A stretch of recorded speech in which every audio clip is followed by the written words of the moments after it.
안녕하세요. 마음이 괴롭던 와중에 대중들의 조언을 얻고자 이렇게 글을 쓰게 되었습니다. 지금 남편이랑 냉전 중인데 현명하신 분들의 객관적인 판단 부탁합니다. 저희는 연애기간 7년, 결혼한 지 1년 3개월 정도 됐어요. 시아버지는 좋으시고 아들한테는 잔소리 종종 하셔도 저희 사이에 터치 없으시고 저한테도 불편하지 않게 대해주세요. 반면 시어머니는 저한테 바라는 거 많으시고 잘 삐치시는 데다가 연락 요구, 만날 때마다 섭섭한 표시를 하시는 분이세요. 연락드리면 목소리 까먹는 줄 알았다. 오랜만이네. 나는 또 며느리 죽은 줄 알았지. 하시면서 전화하기 싫어지게 만드시는 분이세요. 암튼 좀 사람 불편하게 하는 스타일이십니다. 그리고 저희는 결혼 전부터 얘기했었어요. 아기 없이 둘만 행복하게 살자고. 둘 다 노는 거 좋아하고 여행 가는 거 좋아하는 스타일입니다. 주변 친구들 육아일지 들어서 아이들만 보다 늙어가는 모습을 보면 전 아기를 위해서 희생할 자신이 없기도 했죠. 남편도 비슷한 생각이었기에 희생보다는 우리를 위해서 살자라고 합의를 마친 상태입니다. 부모님께도 말씀드렸던 사항입니다. 친정에서는 너 인생 너희가 결정하는 거다 라는 입장이셨고 시댁에서도 워낙 남편의 결혼을 바랬던 분들이셔서 그런지 결혼만 하면야 하는 입장이셨어요. 그리고 결혼 이후에도 저는 생각에 변함이 없습니다. 그런데 시어머니가 요즘 남편한테 전화해서 자꾸 엄마 소원이라고 그러시나 봐요. 시어머니가 좀 아프셨었어요. 몇 년 전에. 그래서 남편에게 전화하셔서는 내가 아파 보니까는 자꾸 손주 생각이 나. 그래도 결혼하면 아기 낳을 생각하겠지 믿고 있었는데 이건 뭐 진짜 너희끼리 살 생각하는 것 같아서 조바심이 난다. 엄마 소원이다. 너 닮은 손주 보는 게 소원이야. 다른 친구들 다 당연하게 보는 손주. 그게 내 소원이야. 하셨다네요. 남편도 그 말에 신경이 쓰였나 봐요. 안 그래도 스트레스 주는 시어머니인데 아이 문제까지 들고 오니 정말 머리가 아프네요. 합의를 안 하고 결혼한 것도 아니고 사전에 말하고 한 결혼인데 이제 와서 말을 바꾸시다뇨. 무엇보다 저는 태어날 아이를 불행하게 하고 싶지 않거든요. 엄마가 되어서 잘할 자신도 전혀 없고요. 제대로 키울 수 없을 바에는 그냥 안 낳고 싶습니다. 주변에서도 아이 낳고 힘들어하는 모습을 너무 많이 봐서 정말 자신이 없어요. 물론 아이가 주는 행복이 있다는 것도 압니다만 희생하면서까지 그 행복을 알고 싶지 않습니다. 그렇다고 아이 낳으면 시어머니가 평생 아이를 책임져 주실 것도 아닌데 자꾸 엄마가 있는데 너희가 뭐가 걱정이냐고 그러시나 봐요. 그리고 남편이 얼마 전부터 저를 설득하기 시작합니다. 결혼한 지 고작 1년하고도 3개월밖에 안 됐는데 벌써 이러니까 너무 스트레스 받는데 남편 말이 더 기가 막혀요. 제가 억지를 부린대요. 노인네가 손주 안고 싶어서 투정 부리시는 걸 못 받아준다고요. 시어머니도 어이없지만 결혼하고 나니 말 바꿔서 아이를 낳자고 하는 남편이 너무 기가 막힙니다. 더구나 인생의 중대한 일인 출산에 대해 충분히 이야기하고 시작한 결혼인데 마음을 바꿔 먹은 것도 기가 막힌데 시어머니 운운하면서 저를 이기적인 사람 취급하니 정말 이혼 생각까지 들어요. 저 어떻게 해야 할까요? 다른 분들의 의견도 들어보고 싶네요. 후기. 출근해서 글 확인했는데 댓글이 너무 많이 달려서 깜짝 놀랐네요. 많은 조언과 댓글 감사드립니다. 그리고 몇몇 댓글 중 둘이 얼마나 행복할 것 같으냐. 그럴 거면 연애만 하지 등 저 결정이 이기적이라고 비판하시는 분도 계셨는데요. 그 말도 틀린 말은 아니지만 부모가 준비되지 않은 상태에서 아이를 낳는다면 태어날 아이도 행복하지 않을 것 같습니다. 아이가 주는 행복과 부부 사이의 연결고리가 분명히 있겠죠. 저도 아이가 싫은 것이 아닙니다만 여러 가지 이유로 깊게 고민하고 내린 결정입니다. 사실 몸이 좀 약하기도 해서요. 연애 기간 7년 동안 같이 여행도 많이 다녔고 같이 있으면 행복했기에 연애도 오래 하고 결혼까지 하게 된 거고요. 사람마다 인생의 가치관과 중요도가 다르니 비난보다는 이 문제에 관해서 이야기해 주셨으면 해요. 그리고 이 문제가 역시나 다른 분들이 봐도 작은 문제는 아니니 심각하게 남편과 이야기를 나눠보고 합의점이 없다면 정말 이혼도 고려해봐야 할 문제인 것 같습니다. 한 생명은 귀하고 책임질 수 없다면 책임질 일을 만들어서는 안 되겠죠.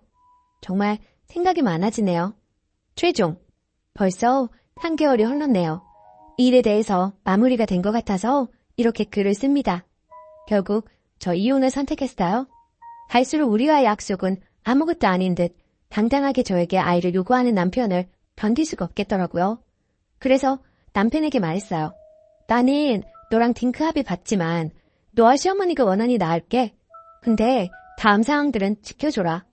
1. 임신 기간 동안은 내 몸을 건강하게 하기 위해 일은 쉬겠다. 2. 출산 비용, 조리 비용, 아기 키우는 데 드는 비용 모두 어머님께서 내주실 것. 3. 아기 100일까지 키우고 나는 다시 복직을 할 생각이니 그때부터는 어머님께서 돌봐주실 것. 4. 쉬는 날 아기는 100% 아빠가 전담해서 볼 것. 그리고 이 조건 하에 계약서를 쓰자고 했어요. 계약서 도장 찍으면 그 다음날부터 바로 노력하겠다고요? 길길이 날뛰더라고요. 시어머니한테도 똑같이 이야기했는데 내가 왜 돈을 대주냐는 입장이셨죠. 그게 그들의 속내였던 거예요. 그래서 이런 것도 약속 못하는데 어떻게 내가 이 집을 위해 임신을 하고 출산을 하냐며 헤어져 줄 테니 다른 여자랑 애 낳고 살라고 했어요. 대신 결혼을 깨는 건 너니까 위자료는 달라고 했고요. 그렇게 이혼 선언하고 지금 친정 가는 길이에요. 저와의 딩크 약속을 우습게 생각하고 자기 엄마 운운할 때부터 알아봤어야 하는데 일단 결혼하고 자기 마음대로 할 수 있다고 생각했나 봐요. 정말 이기적인 인간이죠. 하지만 그 인간 뜻대로 돌아가게 둘 수 없고 저도 너무 실망을 많이 해서 같이는 더 이상 못 살 것 같아요. 그 사람이 아이 잘 낳고 시어머니 전화 자주 드리는 너그러운 사람 만나서 행복하길 바라야겠어요. 그동안 제 이야기 들어주신 분들 너무 감사했고 모두 복 많이 받으세요.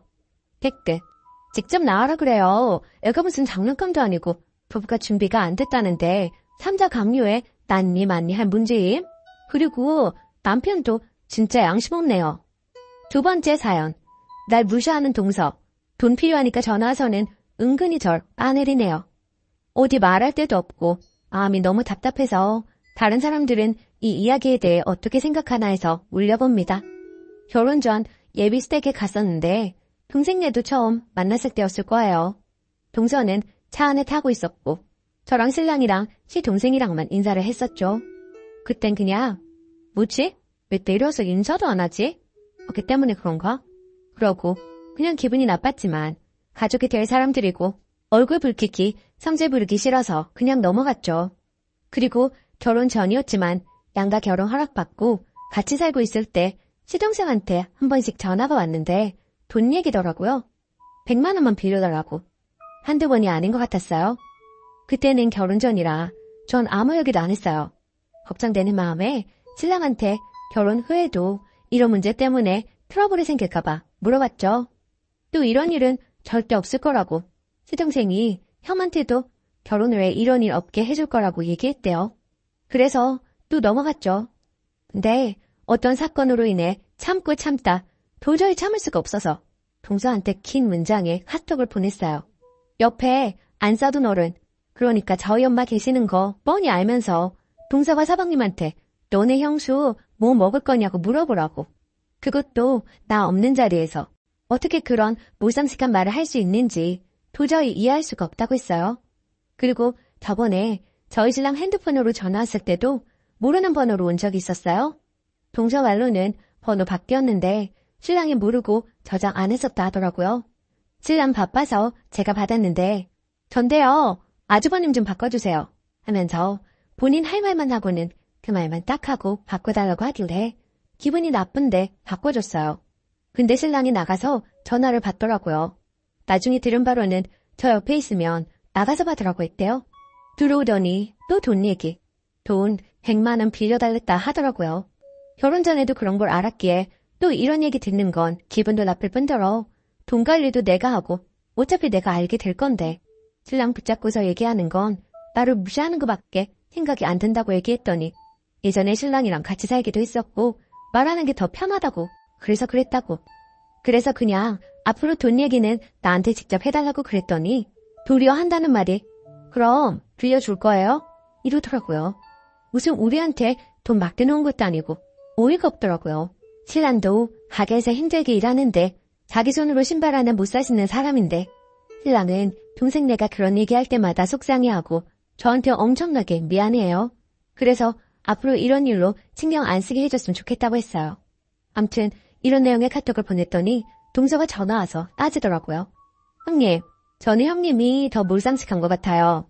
엊그제 시댁 식구 다 같이 놀러 잘 갔다가 웃으며 잘 다녀서는 다음날 갑자기 왜 이런 얘기를 하는 거예요? 그러길래 어른들 앞에서 얼굴 붉히며 큰소리 내며 말하나요? 예의 없게? 전 그렇게 예의 없는 년 아니에요. 했더니 지금 저보고 욕한 거예요? 그러네요. 동서네가 시부모님 앞에서 신랑 앞에서 큰소리 내고 싸우는 거 듣고 경악했어요. 그리고 말이 헛나와서 말 짧게 했더니 나더러 지금 따지듯이 말 났어요? 말 났어요? 하는데 진짜 어이가 없었어요. 근데 내가 말라도 되는 거 아닌가? 내가 형님인데 그럼 시동생은 나한테 왜 말랐지? 그랬더니 제가 놓아도 된 데서 났다네요. 기억은 안 나지만 그래도 윗사람이 아랫사람한테 물어보고 말랐나요? 신랑은 동서한테 물어보고 말랐나? 암튼 동서왈 싸우는 상황에서 말 놓아버리는 건 아니죠. 이러네요.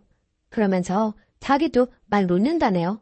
그러고서는 시동생도 옆에서 듣고 있었는지 나한테 대고 막 뭐라 하더라고요.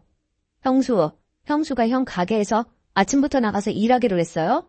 아침밥을 차려주기로 했어요? 그럴 거면 아줌마를 구해서 하지 말았어야지 하면서 뜬금없는 소리를 하더라고요. 뭔 상관인지. 원래 형은 아침은 안 먹어요. 차려주면 속 안 좋다고 하는 대로 절대 안 챙겨줘요. 그리고 아줌만 갓난아기 봐야 하는 저 대신 바쁜 계절 동안 해주셨고요. 그 전후는 제가 아기 가져서부터 안삭 때까지 일했어요. 누구도 저에게 고생한다, 입도 타는데 괜찮으냐, 뭐 챙겨 먹긴 하냐 이런 말은커녕 아무 소리도 못 들어봤거든요. 신랑 밥 잘 챙겨줘라. 그래도 추운 겨울에 애 데리고 나가서 해야지. 이 말밖엔 생각이 안 나네요. 더구나 지금 이 이야기를 왜 하시는지 모르겠어요. 했더니 시종생이 저더러 전 어릴 때부터 도움 받고 자랐어요. 가족끼리 좀 도와줄 수도 있는 거 아니에요? 하길래 그게 당연한 거 아니잖아요. 그게 세상의 의무는 아니잖아요? 라고 대놓고 말했네요. 전에 시어머니가 저한테 그러셨었어요. 시동생은 어릴 때부터 집에 혼자 놔두는 게 불쌍해서 해당하는 대로 다 해주고 컸다고.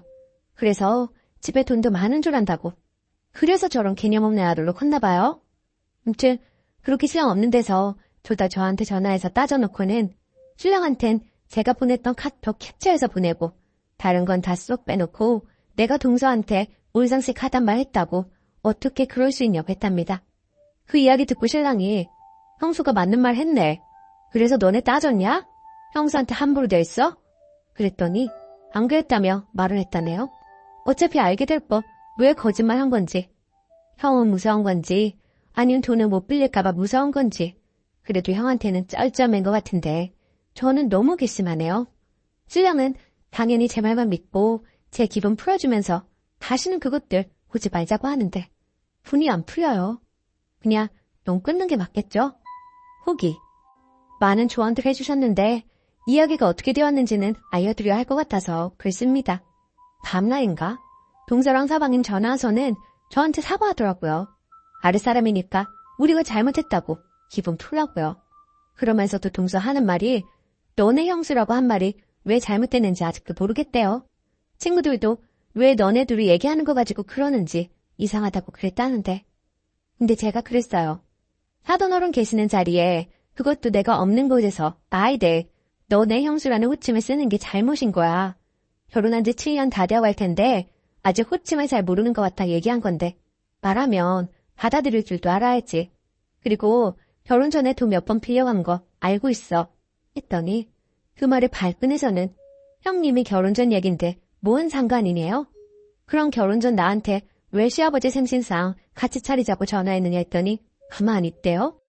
도저히 말해도 끝이 없고 얘기가 안 통하겠구나 싶더라고요. 그리고 그냥 더 싸우기 싫어서 동서한테는 일단 알겠다고 하고 끊으려는데 신랑이 옆에 있다가 전화 가져가더니 동서한테 또 막 퍼부었어요. 어디 위아래도 모르고 까부시냐고. 그리고 신랑이 그러네요. 다시는 얘네들 보지 말고 돈도 안 빌려준다고. 없는 셈 치고 살자고요. 제가 하고 싶은 말이었는데 신랑이 워낙 화가 많이 나서 완강히 나서니 별말 안 했어요. 그 뒤로 돈이 급했는지 시동생 동서 번갈아 가면서 전화 오는 거 안 받고 차단했어요. 이제는 수영한테 넘기고 영 끊고 살려고요. 아, 정말 골머리 아프네요. 더 이상 신경 쓰기 싫으네요. 댓글. 동생네가 기분도 없고 개념도 없네요. 두 번 다시 돈 문제로 연락와도 받아주지도 마시고 남편에게도 돈 문제 모르게 빌려주는 일 없게 하세요. 돈 문제가 있어 형이 화내니 억지로 사과 전화한 겁니다. 안 보면 글쓴이 속 편하고 좋아요. 오늘의 사연은 여기까지입니다.